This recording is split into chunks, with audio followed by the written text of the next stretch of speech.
Yeah, it's not as selfish as some people will try to make it No, out to be. no, and it's not as luxurious either. That's true too. Yeah. Yeah, that's just the reality of the matter. I've been on my last company I was on, we had a Citation Bravo. We put 8 people on a Bravo, and 8 people on a Bravo flying into Lewisburg, West Virginia it's a tight fit. Yeah. Just because it has 8 seats doesn't mean you It necessarily doesn't mean want to it fill doesn't with mean bodies. it doesn't mean it's luxury. It just means it's convenient.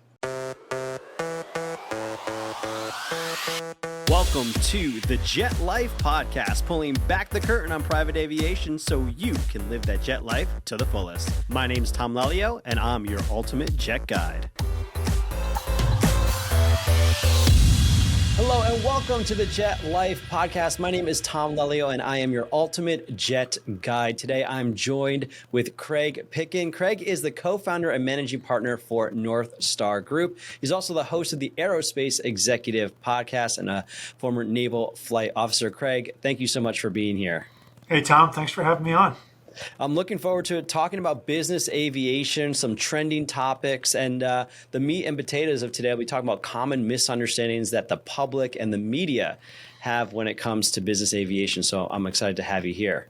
Great topic. No, I'd love to talk about business aviation. It's the coolest industry in the world. It's under a big spotlight right now, but let's talk about some of the awesome things it provides. All right, cool. Well, I'd love to do two quick trending stories that are going on right now we can discuss in business aviation, and then we'll hop into the meat and potatoes. So let's talk about Spirit Airlines. I love the I love the title. No, Spirit Airlines wasn't using duct tape in the online video. It was FAA approved speed tape. So if you haven't seen, there was a viral video. Yeah, it was some worker putting speed tape, on the wing. It might, and I love this is the downside of social media.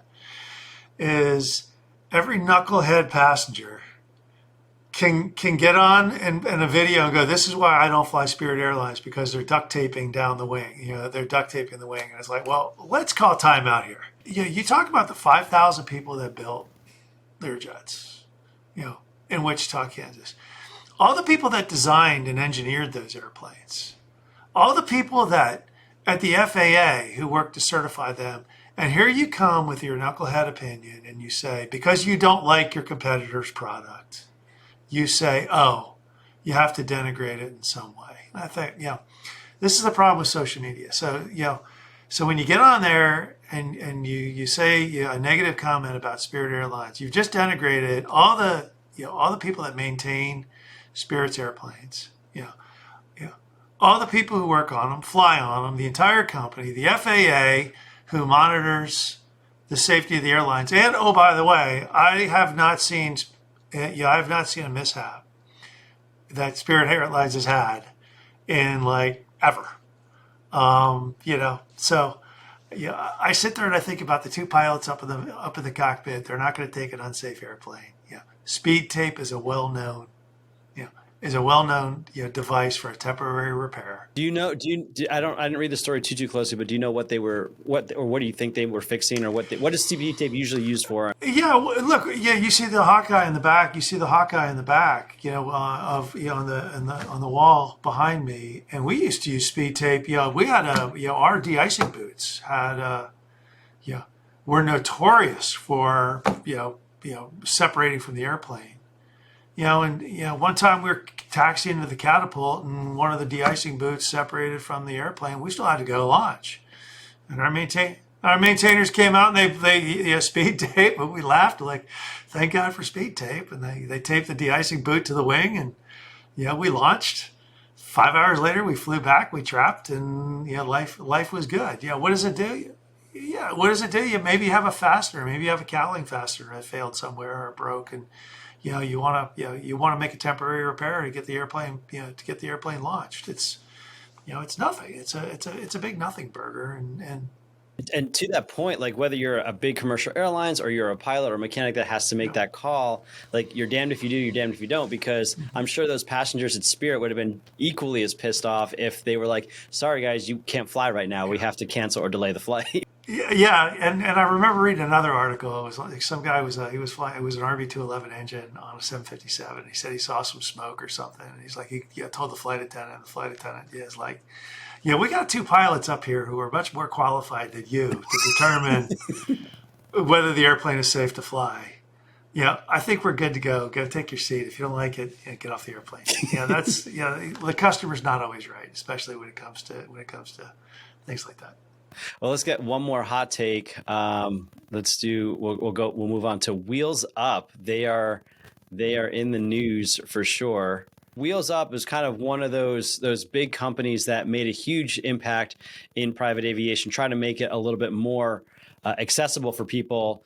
As it says here, once promised to become the Uber or the Airbnb of private jets. What's your hot take on that? All right, so I'll say this two things. One, I'm gonna go positive, and then I'm gonna say the others.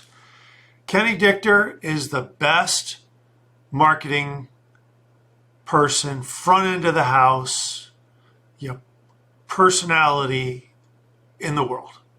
I mean, if I had a company and I needed a spokesman, or I needed just somebody out there, from a big personality macro view, he's the person I want.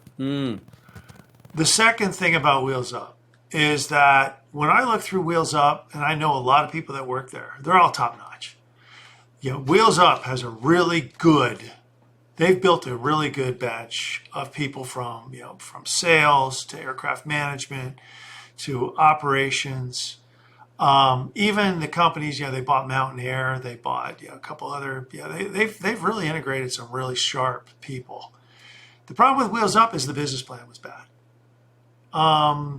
Look, I'm not a Wall Street expert, but I never put any money into Wheels Up, and I can tell you for one reason only. I know enough about fractional aircraft, haven't been in it. It is almost impossible to make money off of King Airs. It is really hard to make money off of legacy Citation 10s, which are very maintenance intensive. And then when you take the fact that he's got 12,000 members on and guaranteeing them rates and guaranteeing them response times for only 100 airplanes, he's got too many customers. He had to go to the spot market too many times. Yeah, I saw that a lot. Yeah. The business plan, if you broke it down, it looks really good on paper, but in reality, it's just a very, running airplanes around the world in fractional service. NetJets does it great. FlexJet does it great. You've got other companies out there that do a really good job. It's just a hard business, and people underestimate it. Where do I think Wheels Up goes? I don't know. I don't think you could democratize business aviation. I mean, that's kind of what I'm interested in your take on what this does, what this means for private aviation, because that's exactly what they were trying to do, right? Make it more accessible. Look, you can't democratize business aviation. You can't make it cheaper any way that you can make a pizza less caloric. Mm-hmm. I don't know how you do it. The math never added up for me. Right. Well, and they're still trying to figure it out. And I think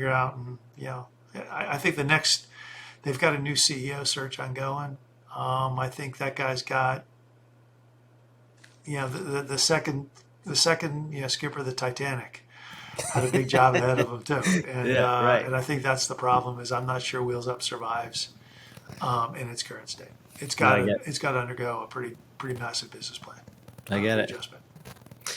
Well, let's go on to the main event here. One of the main reasons that I reached out to you is because we saw here in Business Insider they had this interesting article about the ultra wealthy who fly private are costing average flyers who won't ever use private planes a lot of money, and it just goes through a laundry list of just kind of grumbles. Yeah. So look, I read Business Insider, but this was a very biased article, and it was written by some think tank. It was written by an author and the whole article was based on the sole opinion of some guy out of Vermont who's got he's part of a environmentalist. It's an environmentalist. He's an activist in some way, shape, or form. I'm not sure which. There's a little bit of a socialist bent to it. There's a little bit of a green activist bent to it. And basically his conclusion was business aviation should die because it's just, it just supports the luxury market. Well, let's look at that. Let's look at that in a different way. And there's a lot of there's a lot of positives about business aviation. Yeah, you went through a couple of great ones. I mean, you talked about, the tax component, because they specifically said, oh, they don't pay, enough taxes. You talked about how business and general aviation support the economy, how the airports are not always, subsidized, and the airports are providing opportunities and jobs, fuel, benefits to the community itself, the fact that people use it as a business tool, and then, of course, the environmental issues that are brought up a lot of the time usually are blown way out of proportion. And we're actually, from the business perspective, looking at carbon offsets and are really at the forefront for sustainable aviation fuel and things of that nature. So. Yeah, well, look, let's just go through the list. One, business aviation supports about $300 billion in economic activity every year. So if I go by this guy's article, I go, okay, everybody in Savannah, Georgia that works for Gulfstream, let's just do your job. Let's just throw away your job. All 13,000 of you just sign up for employment tomorrow. Gulfstream and General Dynamics has done an amazing job in Savannah of creating a manufacturing facility that designs and engineers phenomenal airplanes. And when you think about the economic activity, Wichita, Kansas, Battle Creek, Michigan, Duncan Aviation, or Lincoln, Nebraska, Duncan Aviation. Or you think about Tamarack Aerospace out in Idaho that's developing winglets. When you think about all these companies that are on the periphery of business aviation, it's $300 billion of positive economic activity. These are good, high-paying, high-skilled, high-quality jobs, in interesting places. You think Savannah, Georgia. It's not known as the aircraft mecca of the world, but here's this company that's grown. Like when I worked there, I think it was 3,500 people, and now it's 13,000. Brunswick, Georgia. I think Melbourne, Florida. All these places, business aviation supports it. So that's one. There's a lot of high quality. Mm-hmm. And those people are, like you, to your point, those people are paying into taxes as well. Oh yeah. So it's not like the industry just takes and takes and takes and takes. Like, just because what I don't like about articles like this, or even just like opinions when we don't have the back and forth discussion, is it negates the subtleties and the nuances of it. That's really important. And so no, I appreciate what you're saying. I mean, Cedar Rapids, Iowa. When you think about Cedar Rapids, Collins Aerospace up there. How many avionics engineers, live in Cedar Rapids? It supports the whole company. Collins Aerospace has built Cedar Rapids economy. I mean, it's huge. The second thing is look, with COVID, the airlines the whole dynamic of the airlines is shifting. You're going to lose a lot of service to middle market cities, small middle market cities. And I did a search recently for a director of aviation for a Fortune 300 company. As part of that search, I ran into a fellow who's the assistant director of aviation for a fleet. They've got 2 Citation XLSs. And those 2 airplanes support 50 manufacturing facilities around the country. And each one of those facilities is outside a range. They fly into rural airports. They're not within 2 hours of any major metropolitan area. And you think about, and oh, by the way, he goes, when we fly, we have 7 passengers on board. It's like, all right, 7 passengers on a Citation XLS, doing 4 stops to these rural towns around the country. Those businesses couldn't thrive. Those economy, those small cities or small towns, need that economic activity and the jobs that company provides. Once again, business aviation is there to support it. Yeah. And what was the point you brought up about the fact that some of these airports that don't support commercial flights, they're not necessarily supported by government funds? No. You mentioned like flying into Falcon Jet. It's not cheap. Yeah, well, Van Nuys Airport. I mean, you put a hangar up at Van Nuys. Just hangars in Van Nuys for your Falcon jet are very expensive. Van Nuys Airport is not supported by a lot of federal dollars. There's a lot of leaseholders in there. I live in Wilmington, North Carolina. Quite frankly, the airport in Wilmington, North Carolina, as much as it's grown, modern aviation is here. Modern aviation sells a lot of fuel to transient aircraft because we're first port of entry coming back to the States. A lot of hangars have been built for aircraft. We've got a lot of leaseholders on the property that support the town. A lot of cargo facilities. It's those FBOs, it's those cargo facilities, it's those hangars that support the airport. Most airports just couldn't survive on commercial traffic alone. And it's those ultra wealthy private flyers that are literally taking their money and putting it into the hands of those local communities. But a private flyer is my next door neighbor who is a real estate developer. And he's got projects going up in Charlotte. He's got projects going up in the mountains of Asheville. And he's got a 182. And he flies his own Cessna 182 to his real estate projects. So to sit there and say it's an unnecessary evil or it's a quote-unquote luxury, it's ridiculous. And then look, the guy brought up Elon Musk and how much Elon Musk uses his jet. Let's just put this in perspective. Tesla employs about, 5, 6, 7, 10,000 employees. SpaceX employs a whole bunch of people. Starlink is one of the main reasons Ukraine has not been overrun by Russia. Let's see, Twitter.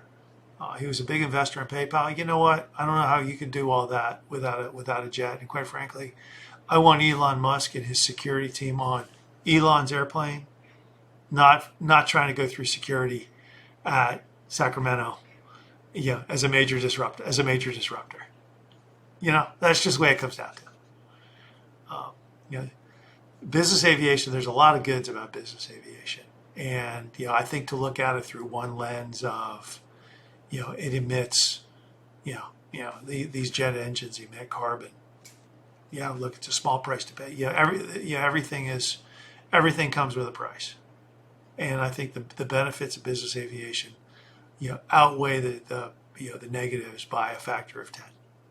No, I agree, and I like the point of, you brought up the emissions. I like the point of innovation. Mm-hmm. Whether the obstacle ahead of us is the carbon footprint, or the obstacle ahead of us is how do we safely get from New York over to London, like over an entire ocean, or how do we fly, at night and be safer? Like all of these challenges that is set forth in front of aviation leads to progress. It leads to innovation, and to shut that all down, it's not just going to have a negative impact on, the people that are flying, but it's going to have a negative impact on all the people that benefit from that trickle down, of innovation. Look, business aviation, the need has been recognized. NBAA. I go to these conferences, Corporate Jet Investor, and you sit there and everybody says, hey, look, we need to develop more SAF. Okay. There's not enough, you can't develop enough SAF to support all the airlines. But if all the business jet operators decided to use, SAF, it makes a difference. Or if you want to use carbon offsets, heck, you could set up little companies down in Brazil and say, hey, for every few bucks we get, you buy in carbon offsets, we go replant some of the rainforest. We go restore some of the rainforest. Okay, you're making a difference in the world, right? Business aviation operators are definitely thinking about this stuff, and it's a good thought process. But they're already paying $8-9 for fuel in some areas. They pay a 7% fuel tax on that. They're paying federal excise taxes. So to sit there and say it's piggybacking off the airlines is not necessarily an accurate statement. No, I agree. Oh, Craig, I really do appreciate you hopping on and give some hot takes on some of this industry news.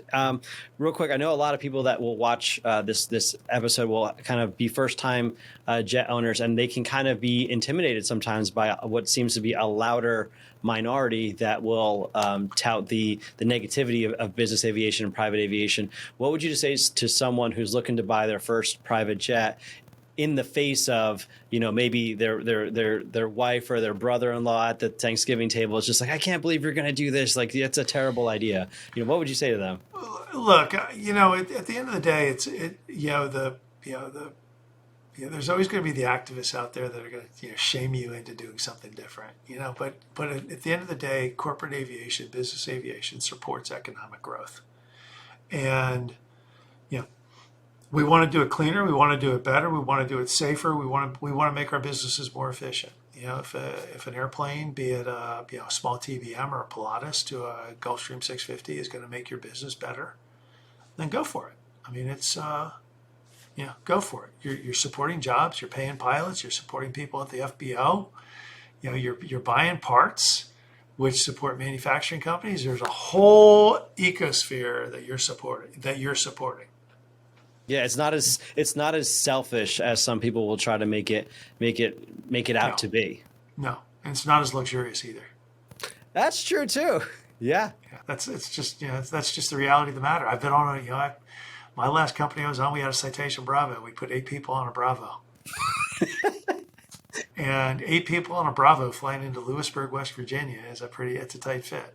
Just because it has 8 seats doesn't mean it doesn't mean it's luxury. It just means it's convenient. Yeah, that's a great point. Well, thank you so much, Craig. I do appreciate it. Where can people find out more information about your projects and connect with you? Yeah, just they can. My website is northstaresg.com. My email is craig@northstaresg.com, or they can just call my office, 910-509-7129. Great. Well, thank you so much. We greatly appreciate it, and hope to see you on a future podcast. Thanks for having me on, Tom.